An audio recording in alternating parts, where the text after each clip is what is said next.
మిగిలిన ఇడ్లీతో French fries చేసుకుందామండి. మసాలా పొడి ప్రిపేర్ చేసుకుందాం. 2 స్పూన్లు శనగపప్పు, 2 స్పూన్లు మినపప్పు, 2 స్పూన్లు పుట్నాల పప్పు, బియ్యం 1 స్పూను, పల్లీలు 2 స్పూన్లు, 1 స్పూన్ మిరియాలు, ఒక 5 ఎండుమిర్చి. ఈ మీడియంలో ఫ్రై చేసుకోవాలండి. 2 రబ్బలు కరివేపాకు,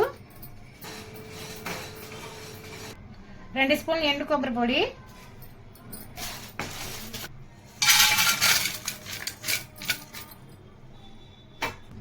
మిక్సీ పట్టుకుందామండి. రుచి సరిపడ సాల్ట్, ఒకసారి మిక్సీ పట్టుకుందాం. ఇప్పుడు ఈ ఇడ్లీని సన్నగా పీసుల్లా కట్ చేసుకుందామండి.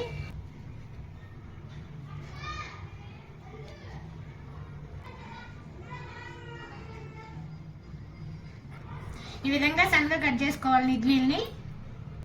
ఆయిల్ వేడెక్కిందండి. ఇప్పుడు ఫ్రై చేసుకుందాం ఈ పీసుల్ని.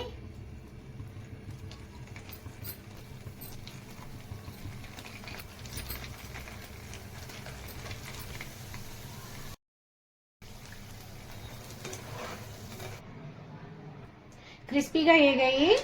బౌల్లో చేసుకుందాం. మసాలా పౌడర్ మిక్స్ చేసుకుందాం అండి. వీటికి